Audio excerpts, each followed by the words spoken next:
কাউকে আগে সবল মারি না, আমাদেরকে কেউ যদি একটু চোখায় আমরা তাকে থাপ্পড় মেরে দিই। কেউ যদি আমাদেরকে খোঁজাখুঁজি করে, আমি আগে অনেকবারই বলেছি, আমাদেরকে খবরদারকে খোঁজাখুঁজি করো না। যদি তুমি আমাকে বাঁশের কঞ্চি দিয়ে খোঁজাখুঁজি করো, ওটা বাঁশ ঝাড় দিয়ে দেবো। আমরা আগে কাউকে, আমরা আহলুল হাদিস, আমরা আগে কাউকে অভিযোগ করি না। আমরা কোরআন সুন্নাহ থেকে যে কথাগুলো আছে সেগুলো বলি। যখনই আহলুল হাদিসদের উপরে অভিযোগ আসবে তাকে দাঁত ভাঙা জবাব দিতে হবে কি হবে না? আরে দিতে হবে, এটা আমাদের তখন নৈতিক দায়িত্ব হয়ে যায়।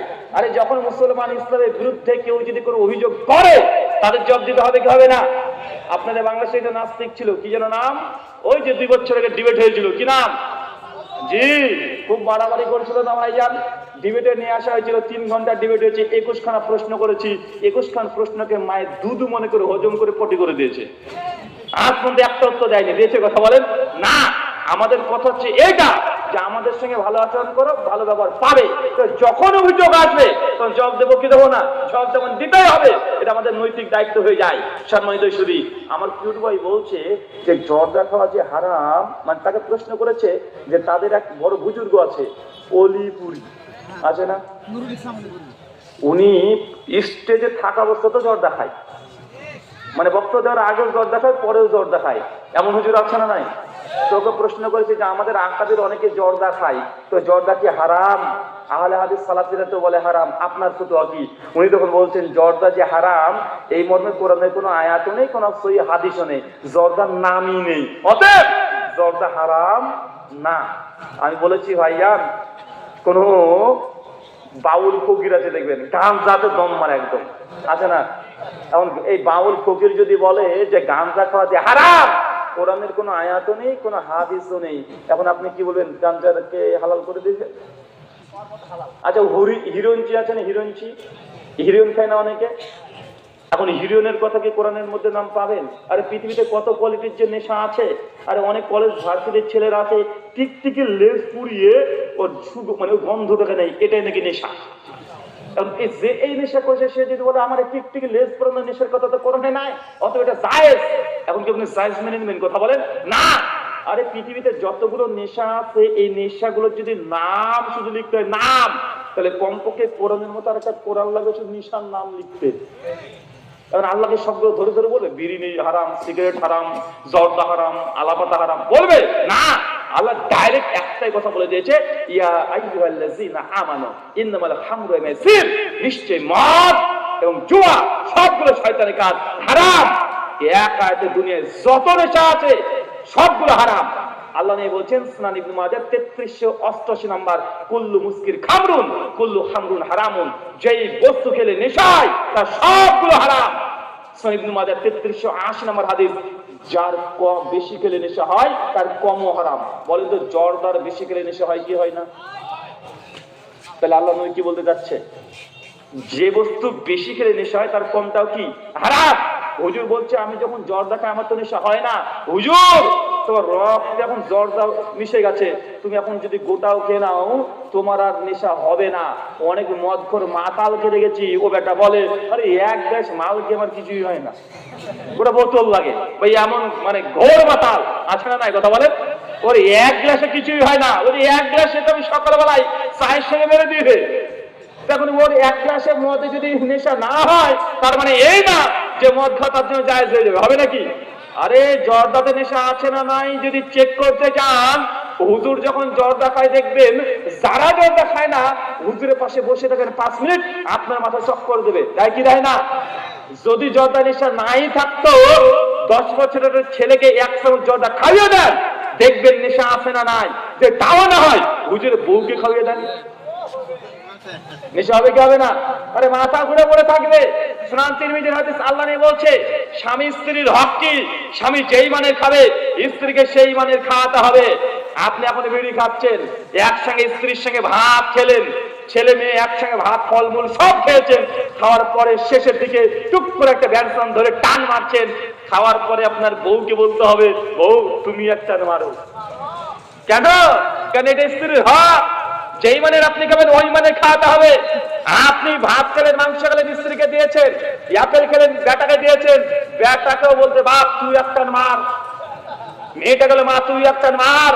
যদি না বেটা বেটিকে দেন আর আপনি খেয়ে চলে যাচ্ছেন, ফেরেশতারা একদম খেটে নিয়ে আপনার জন্য অপেক্ষা করছে, ঢুকলে 4 আর 6 মেরে একদম বাউন্ডারি পার করে দিবে। তার মানে আপনি নিজেই সাক্ষী দিচ্ছেন, অন্তর সাক্ষী দিচ্ছে আপনার। আপনি বিড়ি খান, আপনার ছেলে যদি আপনার বিড়ির প্যাকেট থেকে বিড়ি বের করে টান দিয়ে আপনার সামনে নাক দিয়ে ধোঁয়া বের করে বলে আপনার কেমন দিলাম, আপনি কি করবেন? ভাব খাবে, আয় বেটা, বুকে টেনে নেবেন, আপনাকে খাতে থাপ্পড় দেবেন, দেবেন কি দেবেন না কথা বলেন? কিন্তু আপনার প্যাকেট থেকে যদি একখানি অ্যাপেল বের করে খেয়ে নাই, আঙ্গুর খেয়ে নাই, মিষ্টি খেয়ে নাই, দই খেয়ে নাই, ফ্রিজ থেকে কোনো কিছু খাবার খেয়ে নাই, আপনি মারবেন না? বলবেন না, আরে বেটা আমার খাচ্ছে, আরো খা, আরে তুই 1 টাকা 2টো এনে দেবো, বলবেন কি বলবেন না? তার মানে বোঝা যাচ্ছে হালাল যত খাবার আছে খেলে আপনি খুশি হন, কিন্তু যেটা হারাম খাবার বেটা যদি একবার টান দিয়েছে আপনার মাথার রক কেটে যায়, আছে না নাই? আরে এটাই প্রমাণ করে বিড়ি সিগারেট জর্দা হারাম। কোরআন হাদিসের দরকারই নাই, কোম্পানির মালিক যারা আছে তারাই বলছে বিড়ি সিগারেট হারাম, আর আমার ইউটিউবে বলছে না না জায়েজ। দেখা যায় কি যায় না কথা বলেন? আরে কোম্পানির মালিক নিজে বলছে খেলে তুই মরবি, ও প্রচার করছে। সিনেমা হয় নিউজে লিখে দেয় ধূমপান স্বাস্থ্যের জন্য ক্ষতিকর, দেওয়ালে দেওয়ালে লেখা আছে, যে কোনো জায়গাতে লেখা আছে, প্রচার হচ্ছে, তারপরেও এই হুজুররা এটাকে হারাম কথা দিতে চায় না। কেন? হুজুর নিজেই মাতাল, ও নিজেই জর্দাতে মাতাল, আসক্ত। হুজুরকে দাওয়াত দেবেন রমজান মাসে, 12 নম্বর রোজাতে দেখেছেন আপনার বাড়িতে খাওয়াতে, হুজুরকে মাছ মাংস সব খাওয়িয়েছেন, হুজুরের তৃপ্তি হয়নি। যতক্ষণ নাই জর্দা গালের মধ্যে দিয়ে না চুরাচ্ছে, হুজুর তৃপ্তি পায় না, আছে না নাই? আর অনেক বিড়ি করা আছে দেখবেন, মানে বিড়ির নিশায় এমন, মানে কোন রকম মানে ইফতার করে বিড়িতে টান না দিলে ও মনে করছে রোজাই হয়নি। আবার অনেকে প্রশ্ন করে, হুজুর বিড়ি খেয়ে ইফতার ভাঙা হবে? মানে বিড়ি খেয়ে মানে রোজা ভাঙার সময় আমি খেজুর খেয়ে বিড়ি খাবো হবে? চিন্তা করেছেন? মানে এত নেশা করে মাতাল যে বিড়ি যতক্ষণ না টান দিচ্ছে ও মাছ মাংস ভাত বিরিয়ানি কাচ্চি যাই দেন ও তৃপ্তি পায় না। খাওয়ার পরে একটা টান হবে, তখন ভাববে যে একটা নেতো যেমন তেমন, 2টা নেতো রাজা, মনে করে কি করে না কথা বলেন? আর আপনাদের তো বাঙালি, আমাদেরকে আবার এসে বলে হুজুর কি যে আপনি বিড়ির বিরুদ্ধে বলছেন, আর বিড়ি না খেলে পায়খানায় ক্লিয়ার হয় না, এমন আছে না কথা বলেন? আচ্ছা, এই রোগে আসক্ত কে কে আছেন বিড়ি না খেলে পায়খানায় ক্লিয়ার হয় না? একটু হাত তোলেন তো দেখি। দেখেন সিস্টেম দেখেছেন? মানে যতক্ষণ নাপাক না ঢুকছে নাপাক ততক্ষণ বের হবে না। সিস্টেম আল্লাহ উল্টো করে ছেড়ে দিয়েছে, যতক্ষণ না খাবে নাপাক। আচ্ছা ধরেন আপনার এলাকা দিনাজপুর, নাটোরের কাঁচাগোল্লা বিখ্যাত গোটা বাংলাদেশে, বগুড়ার দই আর টাঙ্গাইলের চমচম, এই খাবারগুলো হচ্ছে বাংলাদেশের বিখ্যাত। এখন আপনার বিয়ে হয়েছে নাটোর শহরে, চলে গেছেন শ্বশুর বাড়িতে, একদম মোজাইক করা পায়খানা ঘর, আপনি খাওয়া দাওয়া করে পায়খানা ঘরে চলে এসেছেন, আর আপনার বুদ্ধিমতী বউ নতুন বিয়ে হয়েছে, একদম প্লেটে করে কাঁচা গোল্লা পায়খানা ঘরে ঢুকে দিয়েছে, নাও খাও। কে কে খেতে পারবেন পায়খানা ঘরে কাঁচা গোল্লা? হ্যাঁ খেতে পারবেন? বগুড়ার দই খেতে পারবেন? দুই দই একসঙ্গে খেতে পারবেন তো? আচ্ছা কেউ আছেন যে আপনি পায়খানা ঘরের মধ্যে বসে বসে পায়খানা করছেন, চামচ দিয়ে তুলে তুলে খাচ্ছেন? কে একজন আছেন? আচ্ছা পৃথিবীর কোন হালাল খাবার পায়খানা করে খেতে পারবেন? রুচিসম্মত কোনো ব্যক্তি পারে না। চাচা বিড়ি খাচ্ছে যে, জর্দা খাচ্ছে যে, কেন? নাপাক খাবার নাপাক ঘরেও চলে, আর যেটা হালাল খাবার নাপাক জায়গাতে খেতে মুসলমানের রুচিতে বাঁধে, বাঁধে কি বাঁধে না? মানে এটাও প্রমাণ করে যে খাবারটা নাপাক খাবারের অন্তর্ভুক্ত, এই খাবার খেলে আপনার ইবাদত কবুল হবে? কথা বলেন, আপনার ইবাদত কবুল হবে না। সম্মানিত সুধী, আলোচ্য বিষয় ইবাদত কবুলের শর্ত। ইবাদত 2 ভাগে বিভক্ত। 1, আল্লাহ যেগুলো আদেশ করেছে সেগুলো পালন করা, নামাজ হজ যাকাত এগুলো। 2, আল্লাহ যেগুলো নিষেধ করেছে সেগুলোকে বর্জন করা, এটাও ইবাদত।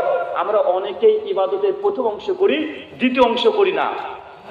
মনে রাখবেন, নামাজ পড়া যতটুকু কঠিন না, তার চাইতে বিড়িকে ছেড়ে দেওয়া অনেক বেশি কঠিন। এই জন্য 60 বছরের চাচা 40 বছর ধরে ওই এখন পর্যন্ত সালাত আদায় করে, বিড়ি এখনো নিষেধ ছাড়তে পারেনি। আছে না নাই? আছে না নাই? আরে মসজিদ থেকে এশার নামাজ পড়ে ছুটে চলেছে দোকানে, ওখানে গিয়ে সিনেমা হচ্ছে, নাচ গান চলছে, বসে দেখছে, মনে করছে যে নামাজের জিকির চলছে। এখন করে কি করে না? করে। আল্লাহ সুবহানাহু ওয়া তাআলা বুঝার তৌফিক দান করে। আমিন। ইবাদত কবুলের তো এটা 6খানা শর্ত আছে। কয়টা? 6টা শর্ত আছে। আমি পয়েন্ট শুধুমাত্র আপনার সঙ্গে তুলে ধরবো, বিস্তীর্ণ আলোচনা করব না। এই 6টা শর্ত থাকলে ইবাদত কবুল হবে, নচেত ইবাদত করে আপনি জাহান্নামে যাবেন। আমিলাতুন নাসিবা তাসলা নারুন হামিয়া। আমি আল্লাহ এমন কিছু ব্যক্তি আছে যারা ইবাদত করে করে ক্লান্ত হয়ে গেছে, তারপরেও আমি তাকে জাহান্নামে নিক্ষেপ করব। সূরা গাশিয়া আয়াত নম্বর 2 এবং 3। চিন্তা করতে পারছেন, আমল করে জাহান্নামে যাবেন। কি করে কথা বলেন? আমল করবেন, যেমন তেমন আমল না, আমল করে করে ক্লান্ত হয়ে গেছেন। চাচা কোনোদিন ক্লান্ত হয়েছেন? আপনি তো ইবাদত করে ক্লান্ত হন না, আমরা তো ইবাদতে অলস। কি আমরা কথা বলেন? অলস। মসজিদে গিয়েছেন, ইমাম সাহেব সিজদা থেকে দীর্ঘক্ষণ ধরে তাসবিহ করছে, আর পিছনে মুসল্লি মনে হচ্ছে কি ব্যাপার, হুজুর এত লম্বা সময় ধরে সিজদা করছে, হুজুরের হার্ট অ্যাটাক হলো নাকি? মানে মুসল্লি টেনশনে। কেউ কেউ ভাবছে হুজুর কি ঘুমিয়ে গেল, হুজুর কি ভুলে গেছে। আর আমার চাচা আছে, ও তো রেডি, একটু যে লেট হয়ে যায় পিছন থেকে মানে হুজুর অনেক হয়েছে, যেমন ওঠেন। আপনার মতো সে নামাজ পড়া আমার কাছ থেকে দোকান আছে, দোকান খুলতে হবে, মানে মসজিদের মধ্যে মানে কাশি হাঁচি সব উঠতে শুরু করে দেয়। আছে না নাই কথা বলেন? আরে আপনি তো ইবাদতে আছেন, আর আপনার জন্য আছে ওয়াইল নামক জাহান্নাম। সূরা মাউনে আপনারা পড়েছেন, কিন্তু এই এক আমিলাতুন নাসিবা, ইবাদত করে করে মানুষ ক্লান্ত হয়ে গেছে, এত ইবাদত করেছে, তাসলা নারুন হামিয়া, আমি আল্লাহ তারপরেও জাহান্নামে নিক্ষেপ করব। কোন ইবাদত গুজার বান্দা এত ইবাদত করলো, জাহান্নামে যাবে।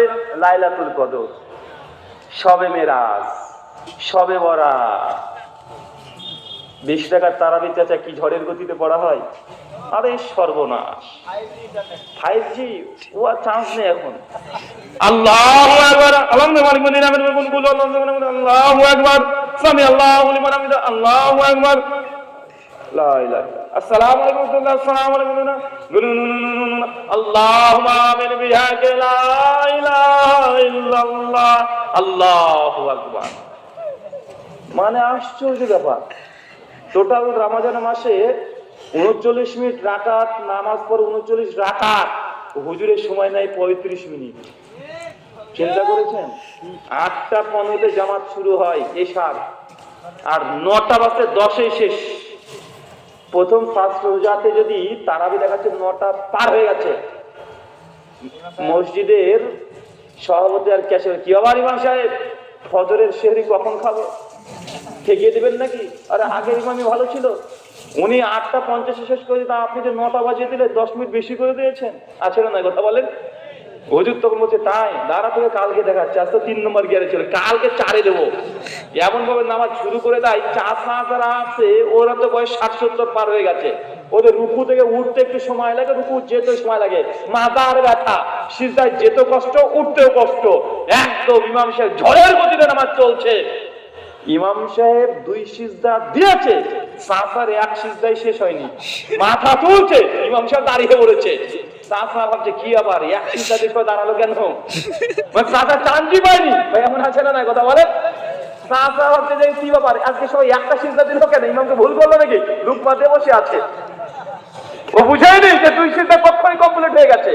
আর ইমাম সাহেব আত্মীয়াতু বলছে, দুরুদ বলছে, মাসরা পড়ছে, চাষাকে বলে আত্মীয়াতুর মিডিল জায়গায় গিয়েছে, একদম আবার নামাজের সালাম ফেরানো শেষ। ভাই দেখা যায় কি যায় না? আমিলাতুন নাসিবা, মানুষ ইবাদত করে করে ক্লান্ত পরিশ্রান্ত হয়ে যাবে, তাসলা নারান হামিয়া, আমিলা তারপরেও তাকে জাহান্নামে নিক্ষেপ করবে। চাচা ইবাদত করলে আল্লাহ কবুল করবে না। আপনি মনে করছেন যত নামাজ পড়বো তত নাকি না, আল্লাহ সুবহানাহু ওয়া তাআলা বেশি ইবাদত করতে বলেওনি, তিনি চানও না। আল্লাহ কি আমল চাই? বেশি আমল না। আল্লাযী খালাকাল মাউতা ওয়াল হায়াতা লিয়াবলুয়াকুম আইয়ুকুম আহসানু আমালা। এই মানুষের মৃত্যু এবং জীবনকে সৃষ্টি করেছি, আমি দেখতে চাই কে সবচেয়ে বেশি আমল করে, তাই নাকি? না, আহসানু আমালা মানে যে উত্তম আমল কে করে, আল্লাহ এটা দেখতে চাই। উত্তম আমল কি? ঝড়ের গতিতে নামাজ পড়া? ঝড়ের গতিতে না চাচা, যে নামাজে রুকু সিজদা দীর্ঘক্ষণ হয়, এই সালাত হচ্ছে আহসানু আমালা, উত্তম আমল। আর যার রুকু সিজদা ঠিক নাই, এটা নামাজ সুর, এটা ডাকাত। কি কথা বলেন? যে রুকু সিজদা ঠিক নাই তার কি? কিছু কিছু হুজুরকে দেখবেন, কিছু কিছু এলাকাতে মানুষ আছে একদম শুডু বুট করে বউকে নিয়ে সকালবেলা মর্নিং ওয়াক করতে চলে গেছে, মর্নিং ওয়াক করে আসা, সে বাজার করে নিয়ে চলে আসছে, একদম আসার পরে যখন মসজিদে যখন আসে দেবেন, হেঁটে হেঁটে এসে টুকুস করে চেয়ারে বসে বললো, ন্যাংরা হয়ে গেল। এমন আছে না কথা বলেন? ওটা দুনিয়া হেঁটে হেঁটে ঘুরে বেড়াচ্ছে, মনে ঢুকলে ন্যাংরা হয়ে যায়, এমন মুসল্লি আছে না নাই? এসে সঙ্গে সঙ্গে আল্লাহু আকবার শুরু হয়ে গেল। দেখা যায় না? আশ্চর্য। চেয়ারে বসে নামাজ পড়া নামাজের হারাম নয়। সহিহ বুখারী 117 নম্বর হাদিস, আল্লাহ নবী পড়েছেন চেয়ার নয়, তিনি উটের উপরে পিঠে সালাত আদায় করেছেন, ভিতরে সালাত আদায় করেছেন, পাওয়া যায় হাদিসে। তাবরানী আল মুজাবিল কাবিরও আছে, মুসনাদে আবি আলা, মুসনাদে ফেরদৌসের মধ্যে অনেক জায়গাতে হাদিস মজুদ আছে। শেখ বিন বাজ রাহিমাহুল্লাহ বলছেন, শেখ সালেহ আল উসাইমিন তিনিও একমত। চাচা শুনে নেন, চেয়ারে বসে নামাজ পড়া মাসালা জেনে নেন। মায়েরা আপনারাও তো ঠিক একই কাজই করেন। চেয়ারে বসে নামাজ পড়ার সিস্টেম কেমন হবে শিখতে হবে, করলেই হয়ে যাবে না। একজন ব্যক্তি সে দাঁড়িয়ে থাকতে কোনো সমস্যা হয় না, রুকু করতে কোনো সমস্যা হয় না, সমস্যা হয় সিজদা করতে গেলে। পায়ে কোনো ক্ষত আছে বা পারে না, মেদ বেশি হয়ে গেছে, যে কোনো কারণে যদি সে সিজদাতেই প্রবলেম হয়, কিন্তু দাঁড়িয়ে থাকতে সমস্যা নেই, রুকু করতে সমস্যা নেই, তাহলে এই ব্যক্তি কিভাবে নামাজ পড়বে? এই ব্যক্তি জামাতে কাতারের মাঝখানে নয়, একদম শেষে, মানে প্রথম কাতারের শেষে হোক, সেকেন্ড কাতারের শেষে হোক, একদম শেষে, মানে দেওয়ালের সাইডে, মিডিলে নয়, একদম শেষে। কারণ ও যদি মিডিলে দাঁড়ায় চেয়ার নিয়ে, তাই কাতারের মধ্যে বিচ্ছিন্নতা আসবে, শয়তান প্রবেশ করবে। কথা কি বুঝতে পারলেন? একদম শেষে, ওই সভাপতি হলেও শেষে। কথা বুঝতে পারলেন মনে হয়? কাতারের প্রথম কাতার দাঁড়াতে পারবে, সমস্যা নেই, কিন্তু একদম দেয়ালের দিকে, তারপরে যেন কোনো মানুষ আর না থাকে, উনি শেষ, হয় ডানে হোক অথবা বামে হোক, অথবা সেকেন্ড কাতার, থার্ড কাতার, যেখানে হোক দেওয়ালের সঙ্গে সেটে দাঁড়াবে একদম। দুই, ওর সমস্যা কিসে? সিজদা। নামাজ শুরু করবে কিভাবে? চেয়ারটা পেছনে এভাবে রাখাই থাকবে, নামাজ শুরু করার সময় দাঁড়িয়ে আল্লাহু আকবার যেমন ভাবে নামাজ পড়ে ঠিক ওইভাবে পড়বে, রুকুর সময় রুকু ওইভাবে করবে। সমস্যা সিজদায়, সিজদা দেওয়ার সময় চেয়ারটাকে টেনে নিয়ে বসে পড়বে, তারপর যতটুকু পারে ঝুঁকে গিয়ে সিজদা পড়বে। সিজদা দুটো কমপ্লিট, দ্বিতীয় রাকাতের জন্য আবার চেয়ার বসবে না, আবার দাঁড়িয়ে পড়বে। কথা বুঝতে পারলেন? আমাদের সঙ্গে আছে কি? ওর সমস্যা সিজদা, ডাইরেক্ট বসে আল্লাহু আকবার ঝুঁকছে করছে, এটা সিস্টেম না। এই সিস্টেমে যদি করেন, শরীয়তের মধ্যে যে কিয়াম করা, সালাতের জন্য কিয়াম করা যেটা ফরজ ছিল আপনার জন্য, এটা আপনি তরক করে দিয়েছেন, তরক করেছেন না? অথচ আপনার এই মানে দাঁড়ানোটা আপনার জন্য কষ্টকর না। অনেক চাচা আছে বার্ধক্যের কারণে বেশিক্ষণ দাঁড়াতে পারে না, দাঁড়াতে পারে কিন্তু বেশিক্ষণ দাঁড়াতে পারে না, এমন আছে না? নাই কথা বলেন? এই চাচা এসে ডাইরেক্ট বসে বলে, চাচা না, নামাজ যখন শুরু হচ্ছে দাঁড়িয়ে শুরু করবেন, যতক্ষণ পারেন দাঁড়িয়ে নামাজ পড়েন, যখন আর পাচ্ছেন না তখনই চেয়ারে বসে পড়বেন, রুকু সিজদা কমপ্লিট ওইভাবেই করবেন। কথা বুঝতে পারলেন? বুঝে গেল না কথা? বুঝতে পেরেছেন? কিন্তু ডাইরেক্ট এসে দাঁড়িয়ে সালাত আদায় করা, এটা পৃথিবীর কোনো আলেমে ফতোয়া দেয়নি, কোরআন হাদিসে নাই। এটা বাঙালিরা তারা এমনি এমনি শিখে নিয়েছে, এটা এমনি এমনি হাদিসে আছে আর এমনি এমনি আমল করছে। আল্লাহ সুবহানাহু ওয়া তাআলা বুঝার তৌফিক দান করে। আমিন। সম্মানিত সুধী, আলোচ্য বিষয় ইবাদত কবুলের শর্ত। ইবাদত কবুলের 6টা শর্ত আছে। কয়টা? আরো জোরে, কয়টা? পয়েন্টগুলো বলছি, মনে রাখেন, আলোচনা সব ভুলে গেল 6টা পয়েন্ট ভুলবেন না। যখন 6টা পয়েন্ট মাথায় থাকবে, অটোমেটিক আপনার মধ্যে গোটা বক্তব্যটা মাথার মধ্যে চলে আসবে। এক, ইবাদত করার পূর্বে ঈমান লাগবে। কি লাগবে? ঈমান ছাড়া কোটি টাকা দান করলেও ইবাদত কবুল হবে না। কোন বেঈমানের কোন ইবাদত কবুল হবে না। নবী বলছেন, কেউ যদি দুনিয়াতে একটা মসজিদ নির্মাণ করে দেয়, বাইতুল ফিল জান্নাহ, তার জন্য আমি আল্লাহ জান্নাতে ঘর দেব।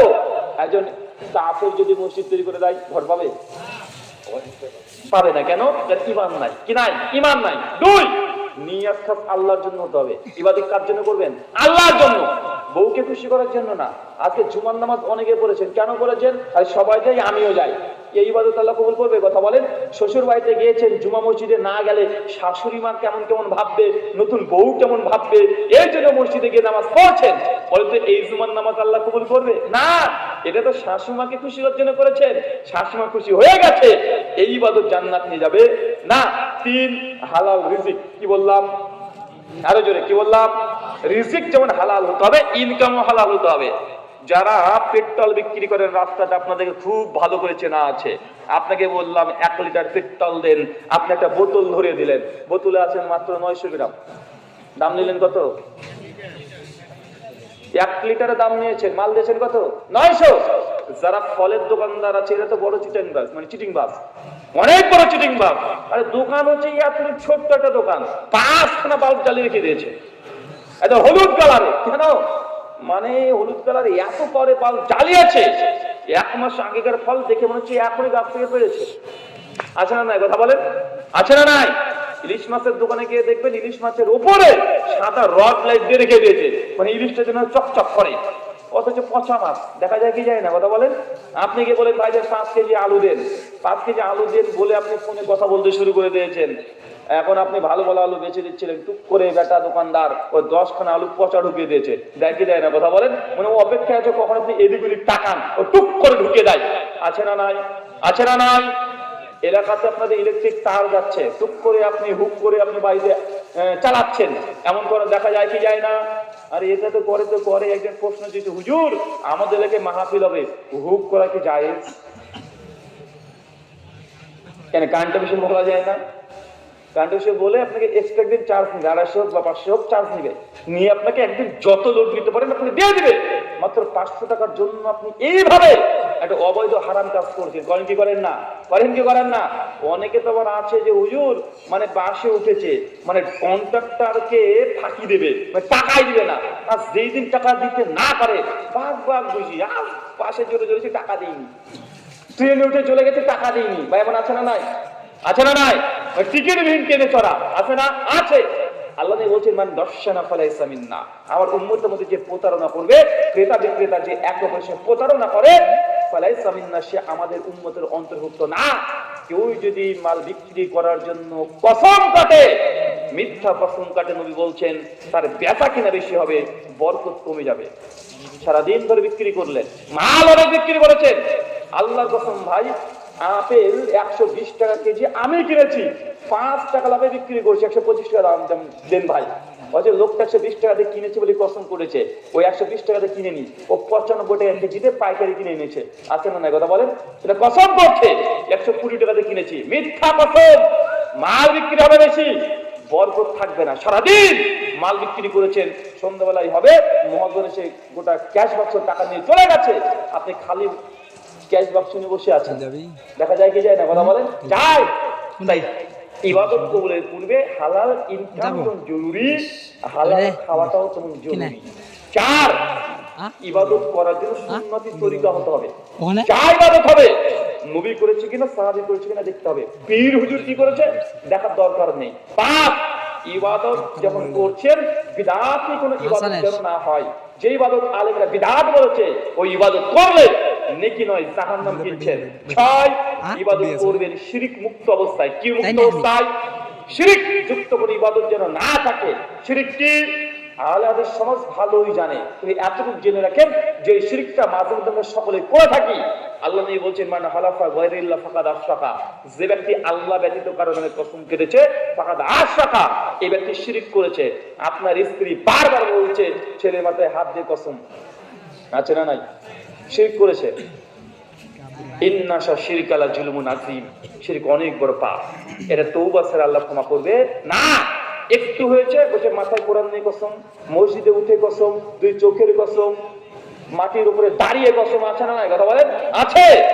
এটাও শিরক। এটা কি শিরক? কসম যদি কাটতেই হয় আল্লাহর কসম কাটবেন। কার? আল্লাহর কসম বলেন, অথবা বলেন কাবার রবের কসম। কাবার রব কে? আল্লাহ, মানে আল্লাহ ব্যতীত সেকেন্ড কোন ব্যক্তির নামে কোন কসম কাটা জায়েজ না। কেউ সমাজে আছে না নাই? আল্লাহ সুবহানাহু ওয়া তাআলা বলেন তৌফিক দান করে। আমিন। ইবাদত করলে কয়টা শর্ত বলেছি? একজন চট করে দাঁড়িয়ে বলেন তো শুধু পয়েন্টগুলো বলেন। 1 ঈমান, 2 নিয়াত খাস আল্লাহর জন্য, 3 হালাল রুজি, মাশাআল্লাহ, 4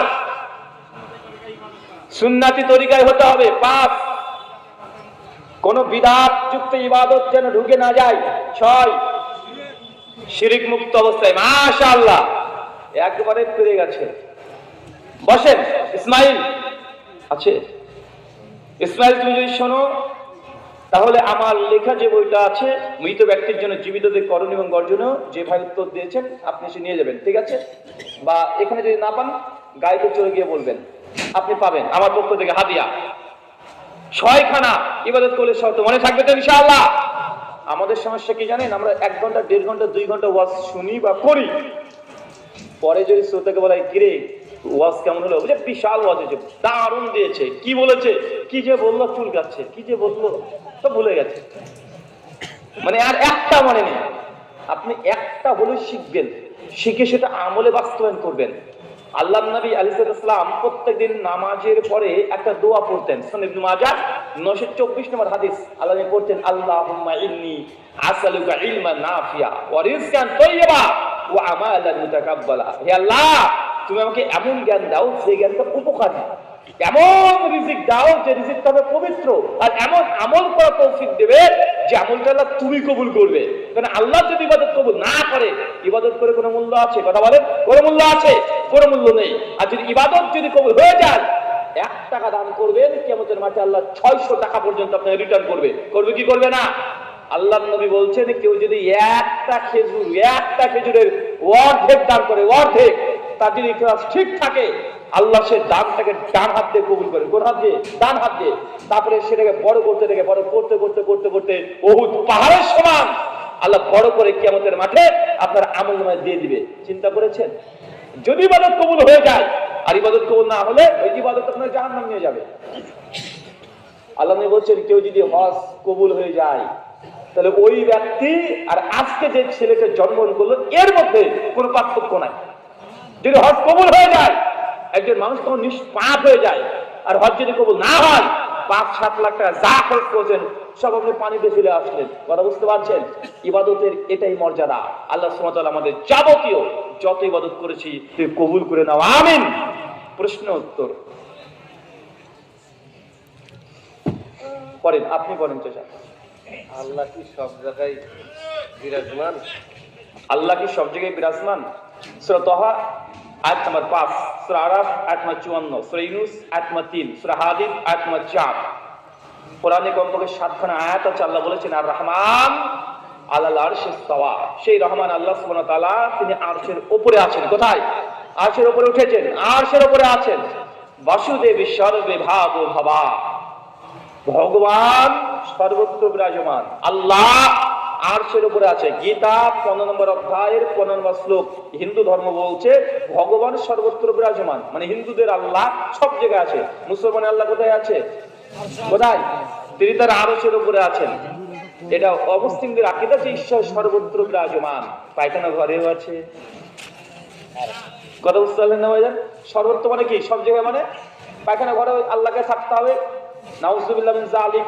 হিন্দুরা মনে করে ঈশ্বর সর্বত্র বিরাজমান, এই জন্য গরুকেও তারা ভগবান বলে, গাছকেও তারা ভগবান বলে, বিড়াল, কুত্তা, ছাগল যা আছে সবগুলোতে তো ভগবান। কেন? ঈশ্বর সবার মধ্যে আছে, এই জন্য মনে করে। নাউজুবিল্লাহ মিন যালিক। 2, মেয়েরা কোন প্রতিষ্ঠানে লেখাপড়া করলে মদিনায় যেতে পারে? ওটা তো বাংলাদেশি প্রতিষ্ঠান যেগুলো আছে তাদের সঙ্গে যোগাযোগ করবেন, যে মদিনার সঙ্গে তাদের মানে লিঙ্ক করা আছে। এটা বাংলাদেশে কাদের আছে এটা আমার জানা নেই। এটা বাংলাদেশি যারা সালাফি উলামা আছে তাদের সঙ্গে যোগাযোগ করবেন। তবে আমার জানা মতে বাংলাদেশের যাত্রাবাড়ি যেটা আছে আব্দুল কাসির কুরাইশি রাহিমাহুল্লাহ, তাদের প্রতিষ্ঠান, জামিয়া সালাফিয়ার মহিলা শাখা, এরকম অনেক আছে আলহামদুলিল্লাহ। জি। ওয়াজের শুরু ও শেষে কিছু বক্তা সবাইকে নিয়ে মোনাজাত করে, এটা কি ঠিক? ওয়াজের শুরুতে বা শেষে বক্তা মোনাজাত করে, এটা কি ঠিক? ওয়াজের শেষে নবী দোয়া করতেন। কি করতেন? দোয়া। সবাই মিলে ঘটা করে 2 হাত তুলে দোয়া করতে হবে, এরকম কথা কোরআন বা সুন্নাতে কোনো জায়গায় পাওয়া যায় না। তাই চাচা আপনি কষ্ট পাবেন, জানি আপনি কষ্ট পান। বলে এইসব ডিজিটাল নতুন নতুন হুজুর এসেছে না, আর এরা এসে দোয়াই তুলে দিল গো। মানে চাচা দুঃখ নেই, দোয়াই তুলে দিল। চাচা দোয়া তুলিনি বাপ, আমরা দোয়া করে কিছু পদ্ধতিকে তুলেছি, যেই পদ্ধতি কোরআন সুন্নাতে ছিল না, এতদিন ধরে চলছিল। আর আমাদের মধ্যে একটা করোনা ভাইরাস ব্রেনের মধ্যে ঢুকে আছে। ওই 2020 সালে করোনা এসেছিল না ভাইজান, ওই করোনা আমাদের মাথাতেও আছে। আমরা মনে করি দোয়া মানেই হাত তুলতে হবে, হাত না তুললে দোয়া হবে না। এমন মনে করি, কি করি না? দোয়া করবো হাত তুলবো না, কেমন দোয়া হলো বাবা? আরে হাতই তো আল্লাহর কাছে তুলেছি, পা তুলিনি, হুজুরের কেন বেদাত বলবে? মানে কত কষ্ট এগুলো দেখা যায় কি যায় না? চাচা দোয়া মানে হাত তোলা না। দোয়া করার 3টে পদ্ধতি আছে। কিছু কিছু দোয়া আছে যেখানে হাতও তোলার দরকার নেই, ইমামকে ডাকার প্রয়োজন নেই। 1, মসজিদে ঢোকার দোয়া আছে না নাই? হাত তুলেন। ইমামকে ডাকেন। মসজিদ থেকে বের হওয়ার দোয়া আছে না নাই? হাত তুলেন। আচ্ছা, পায়খানা ঘরে ঢোকার দোয়া আছে না নাই? হাত তুলেন। পায়খানা ঘর থেকে বের হওয়ার দোয়া আছে না নাই? হাত তুলেন। জামা পরার দোয়া আছে না নাই? হাত তুলেন। জুতো পরার দোয়া আছে না নাই? হাত তুলেন। বাড়ি থেকে বের হওয়ার দোয়া আছে না নাই? হাত তুলেন। গায়ে ওঠার দোয়া আছে না নাই? হাত তুলেন। যানবাহনের চলাচল যখন করবেন তখন দোয়া আছে না নাই? হাত তুলেন। আয়নাতে মুখ দেখার দোয়া আছে না নাই? হাত তুলেন। কয়েক শত জায়গা আছে, সবাই দোয়া করি, কেউ আমরা হাত তুলি না। তুলি, কথা বলেন চাচা? কেউ তুলেছে? রাত্রিবেলাতে যখন স্ত্রীর কাছে যাচ্ছেন তখন দোয়া আছে না নাই? কে কে হাত তুলে করেন? হ্যাঁ, কেন দোয়া মানে তো হাত তোলা? যে হুজুর বেশি দোয়া নিয়ে বাড়াবাড়ি করছে, রাত 12টার পরে হুজুরকে ফোন করে, হুজুর 12টা 20 বেজে গেছে, তাড়াতাড়ি বাড়ির পেছনে আসেন, আপনি দোয়া করবেন, আমরা স্বামী স্ত্রী আমিন আমিন বলবো, তারপরে শুরু হবে ব্রাজিল আর আর্জেন্টিনা। আরে ভাই, দোয়া মানে হাত তোলা আপনাকে কে বলেছে? হ্যাঁ, নবী কিছু জায়গায় হাত তুলে দোয়া করেছেন, সে জায়গায় হাত তুলে দোয়া করেন। যে জায়গায় হাত তুলে নি সেই জায়গায় আপনি তুলবেন না। কথা কি বুঝতে পারলেন? কথা বোঝা যাচ্ছে না? শিবরাত জি। আর এখানে কয়েকটা জানাজার পর, ফরজ নামাজের পর, বিবাহের পর, ঈদুল আজহা, ঈদুল ফিতর নিয়ে সবাই মিলে মোনাজাত। জানাজার শেষে, বিবাহ মজলিসের শেষে, ঈদের নামাজের শেষে, ইফতারের আগে অথবা পরে, ফরজ নামাজের শেষে, এই সব জায়গাতে কি সম্মিলিত মোনাজাত আছে? সম্মিলিত মোনাজাত নাই, সব জায়গাতে দোয়া আছে। কি বললাম? সব জায়গাতে দোয়া আছে। বিবাহ মজলিসের শেষে দোয়া আছে, বারাকাল্লাহু লাকা, এই দোয়াটা সুনান আবু দাউদের সহিহ হাদিস দ্বারা প্রমাণিত। জানাজার শেষে দোয়া আপনার আছে। কবর জিয়ারত করতে যাবেন, 2 হাত তুলে একা একা দোয়া করতে পারবেন। কথা বুঝতে পারলেন মনে হয়? কবর জিয়ারা করতে গিয়েছেন, বাপের কবর, মার কবর, পুরাতন কবরস্থান, গিয়ে 2 হাত তুলে একা একা যত পারেন দোয়া আপনি করবেন। কিন্তু এখনই লাশকে দাফন করার শেষে সম্মিলিত মোনাজাত নাই, তখন একা একা যা মন যায় নিজের ভাষাতে আপনি দোয়া করবেন। শুকরান জি, বলেন। আচ্ছা, ওই যে কে প্রশ্ন উত্তর দিয়েছেন, আপনার বই চলে এসেছে, ওনাকে একটা বই দিয়ে দিবেন তো। জি। জামাতকে ভোট দেওয়া যাবে, পরবর্তী ফেরানোর জন্য কর্মসূচি করা যায় কি? ইসলাম কায়েমের সঠিক নিয়ম কি? শোনেন, কাকে ভোট দেবেন এটা আপনার ব্যাপার, আমি নাম ধরে বলে দেবো নাকি? ভোট দিবেন কে দিবেন না এটা আপনার ব্যাপার, বিয়ে করবেন কি করবেন না আপনার ব্যাপার। আর বিয়ে যদি আপনি করেন, বাচ্চা আপনাকে তৈরি করতে হবে, অন্য কিছু করে দেবে না। তাই আপনি কাকে ভোট দেবেন আপনার ব্যাপার। এইসব প্রশ্নের উত্তর আমরা দিই না। রাজনৈতিক প্রশ্ন, হ্যাঁ, আমরা অস্ত্রগত দিক থেকে আমরা আলোচনা করতে পারি যে বর্তমান প্রেক্ষাপটে আমাদের কি করা উচিত, কি করা উচিত নয়। আমার আলোচনা প্রথম অংশে অনেকটা চলে এসেছে। আর আমার একটা আলোচনা আছে, ইউটিউবে যাবেন, লিখবেন ভোট আমরা কাকে দেবো, প্রায় 30 মিনিটের আলোচনা আছে। ওই জায়গাতে আপনি ডিটেলস